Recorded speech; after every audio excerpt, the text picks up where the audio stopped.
ಗೋವಾದ ಮುಖ್ಯಮಂತ್ರಿಗಳ ಅನುಮತಿ ಕೊಡ್ತೀವಿ ಅಂತ ಹೇಳ್ತಾರೆ, ಆದರೆ ನೀವು ಕೊಡೋದಕ್ಕೆ ತಯಾರಿಲ್ಲ. ಮಾನ್ಯ ಶಿವಕುಮಾರ್ ಅವರ ನೇತೃತ್ವದಲ್ಲಿ ಮೇಕೆದಾಟು ಯೋಜನೆ, ಬೆಂಗಳೂರಿಗೆ ಕುಡಿಯುವ ನೀರಿಗೆ ಯೋಜನೆಯನ್ನ ಮಾಡಿದೋ, ಇಲ್ಲಿವರೆಗೂ ಅದಕ್ಕೆ ಅನುಮತಿಯನ್ನ ಕೊಡೋದಕ್ಕೆ ಸಾಧ್ಯ ಆಗಿಲ್ಲ ನಿಮಗೆ. ಇನ್ನು ಅನೇಕ ನಾನು ಪಟ್ಟಿಯನ್ನ ಓದಬಹುದು. ಆದರೆ ಇಷ್ಟೆಲ್ಲದರ ಮಧ್ಯೆ ಕರ್ನಾಟಕ ಸರ್ಕಾರ, ಮಾನ್ಯ ಮುಖ್ಯಮಂತ್ರಿ ಸಿದ್ದರಾಮಯ್ಯನವರ ನೇತೃತ್ವದ ಸರ್ಕಾರ ಈ ದೇಶದಲ್ಲಿ GSDPಯಲ್ಲಿ ಮೊದಲನೇ ಸ್ಥಾನದಲ್ಲಿದ್ದೇವೆ. ತಲಾದಾಯ ಪರ್ ಕ್ಯಾಪಿಟಾ ಇನ್ಕಮ್ನಲ್ಲಿ ಮೊದಲನೇ ಸ್ಥಾನದಲ್ಲಿದ್ದೇವೆ. ನ್ಯಾಯ ಒದಗಿಸಬೇಕು, ಜನ ಸಮುದಾಯಕ್ಕೆ ನ್ಯಾಯ ಒದಗಿಸಬೇಕು. ಅದರಲ್ಲಿ ಕರ್ನಾಟಕ 1ನೇ ಸ್ಥಾನದಲ್ಲಿದ್ದೇವೆ.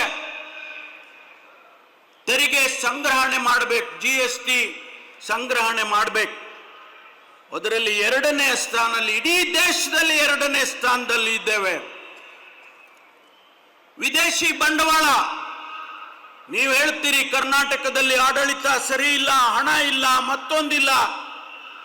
ಕರ್ನಾಟಕಕ್ಕೆ ಇಡೀ ದೇಶದಲ್ಲಿ ಬಂಡವಾಳ ಹೂಡಿಕೆಯಲ್ಲಿ 2ನೇ ಸ್ಥಾನದಲ್ಲಿದ್ದೇವೆ. ಇಲ್ಲೇ ಕುಳಿತಿದ್ದಾರೆ ನಮ್ಮ HK ಪಾಟೀಲ್, MB ಪಾಟೀಲ್ರು, ಕೈಗಾರಿಕೆ ಸಚಿವರು.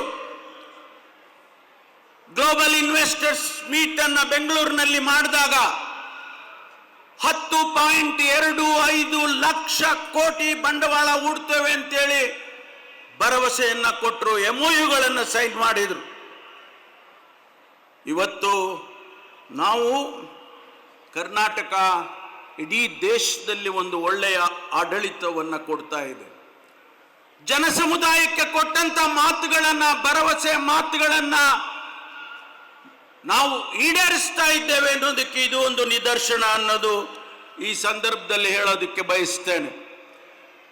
ಸ್ನೇಹಿತರೆ, 5 ಗ್ಯಾರಂಟಿಗಳನ್ನ ಕೊಟ್ಟು, 5 ಗ್ಯಾರಂಟಿಗಳಲ್ಲಿ ಗೊತ್ತಾಗಬೇಕು ನಿಮಗೆ, ಜನ ಸಮುದಾಯಕ್ಕೆ ಗೊತ್ತಾಗಬೇಕು. ಗೃಹ ಜ್ಯೋತಿ ಕಾರ್ಯಕ್ರಮಕ್ಕೆ 28,000 ಕೋಟಿ ರೂಪಾಯಿ ಖರ್ಚು ಮಾಡಿದ್ದೇವೆ. ಗೃಹಲಕ್ಷ್ಮಿ ಯಾವ ಪಕ್ಷ ನೋಡಲಿಲ್ಲ, ಯಾವ ಜಾತಿ ಧರ್ಮ ನೋಡಲಿಲ್ಲ. ಪ್ರತಿಯೊಬ್ಬ ಹೆಣ್ಣು ಮಗಳಿಗೆ 2,000 ರೂಪಾಯಿ ತಿಂಗಳಿಗೆ ಕೊಡುವಂತ ಯೋಜನೆ ಮಾಡಿದ್ವಲ್ಲ. 74,000 ಕೋಟಿ ಈಗಾಗಲೇ ಖರ್ಚು ಮಾಡಿದ್ದೇವೆ. ಸ್ನೇಹಿತರೆ, ಶಕ್ತಿ ಯೋಜನೆ, ಅನ್ನಭಾಗ್ಯ ಯೋಜನೆ, ಮಾನ್ಯ ಸಿದ್ದರಾಮಯ್ಯನವರಿಗೆ ಅತಿ ಪ್ರೀತಿಯಾದಂಥ ಯೋಜನೆ ಯಾವುದಾದ್ರೂ ಇದ್ರೆ ಅದು ಅನ್ನಭಾಗ್ಯ ಯೋಜನೆ. ಆ ಬಡ ಜನರ ಹಸಿವನ್ನು ನೀಗಿಸಬೇಕು, ಅವರಿಗೆ ಅನ್ನ ಉಣ್ಣುವಂತ ಶಕ್ತಿಯನ್ನ ಕೊಡಬೇಕು. ಅದಕ್ಕಾಗಿ ಸುಮಾರು 20,211 ಕೋಟಿ ರೂಪಾಯಿಯನ್ನು ಇಲ್ಲಿಯವರೆಗೆ ಖರ್ಚು ಮಾಡಿ ಆ ಯೋಜನೆಯನ್ನು ಸಾಕಾರ ಮಾಡಿದ್ದಾರೆ. ನಾನು ಹೆಚ್ಚು ವಿಳಂಬಿಸೋದಕ್ಕೆ ಹೋಗೋದಿಲ್ಲ. ಆದರೆ ಒಂದು ಮಾತನ್ನ ನಮ್ಮ ವಿರೋಧ ಪಕ್ಷದ ಸದಸ್ಯರಿಗೆ ಹೇಳೋದಕ್ಕೆ ಬಯಸ್ತೇನೆ. ಕರ್ನಾಟಕದಲ್ಲಿ ಕಾಂಗ್ರೆಸ್ ಪಕ್ಷದ ಸರ್ಕಾರ ಜನರಿಗೆ ನುಡಿದಂತೆ ನಡೆದಿದ್ದೇವೆ. ಏನು ಅಣ್ಣ ಬಸವಣ್ಣ ಹೇಳಿದ್ರು, ನುಡಿದಂತೆ ನಡೆ. ಆ ಮಾತನ್ನ ಮಾನ್ಯ ಸಿದ್ದರಾಮಯ್ಯನವರು, ಮಾನ್ಯ ಶಿವಕುಮಾರ್ ಅವರು ಸಾಕಾರ ಮಾಡಿಕೊಟ್ಟಿದ್ದಾರೆ. ಬಸವಣ್ಣನವರ ಆದರ್ಶಗಳನ್ನ ಪಾಲನೆ ಮಾಡಿ ತೋರಿಸ್ಕೊಟ್ಟಿದ್ದಾರೆ, ಬರೇ ಮಾತನಾಡಿಲ್ಲ. ಬಸವಣ್ಣನ ಆದರ್ಶ ಬರೇ ಮಾತಾಡಿಲ್ಲ, ಸಮಾನತೆಯನ್ನ ತೋರಿಸ್ಕೊಟ್ಟಿದ್ದಾರೆ ಮಾನ್ಯ ಸಿದ್ದರಾಮಯ್ಯನವರು. ಕರ್ನಾಟಕದಲ್ಲಿ, ಇಡೀ ದೇಶದಲ್ಲಿ ಯಾವುದಾದರೂ ರಾಜ್ಯ ಸಮಾನತೆಯ ಬಗ್ಗೆ ಮಾತನಾಡಿದ್ರೆ, ಸಮಾನತೆಯ ಬಗ್ಗೆ ಅನುಷ್ಠಾನ ಮಾಡಿದ್ರೆ ಅದು ಮಾನ್ಯ ಸಿದ್ದರಾಮಯ್ಯನವರ ನೇತೃತ್ವದ ಸರ್ಕಾರ ಅಂತ ಹೇಳಿ ನಾನು ಈ ಸಂದರ್ಭದಲ್ಲಿ ಹೇಳೋದಕ್ಕೆ ಬಯಸ್ತೇನೆ.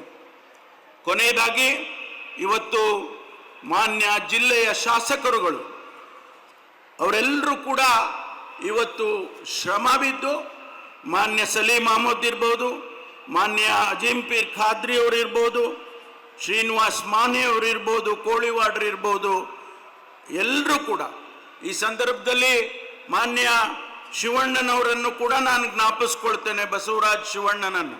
ಅವರಿಗೆ ಆರೋಗ್ಯದ ತೊಂದರೆ ಆಗಿದೆ ಅಂತ ಕೇಳಿದೆ. ಅವರಿಗೆ ಬೇಗ ಭಗವಂತ ಗುಣ ಆಗಲಿ ಅಂತ ಹೇಳಿ ಭಗವಂತನಲ್ಲಿ ಪ್ರಾರ್ಥನೆಯನ್ನು ಸಲ್ಲಿಸ್ತೇನೆ. ಮತ್ತೊಂದು ಬಾರಿ ಈ ಕಂದಾಯ ಇಲಾಖೆಯ ಎಲ್ಲ ಅಧಿಕಾರಿಗಳಿಗೆ, ವಿಶೇಷವಾಗಿ ಈ ಜಿಲ್ಲೆಯ ಎಲ್ಲ ಕಾರ್ಯಕರ್ತರಿಗೆ ಅಭಿನಂದನೆಯನ್ನು ಹೇಳಿ ನನ್ನ ಮಾತು ಮುಗಿಸ್ತೇನೆ. ಜೈ ಹಿಂದ್, ಜೈ ಕರ್ನಾಟಕ.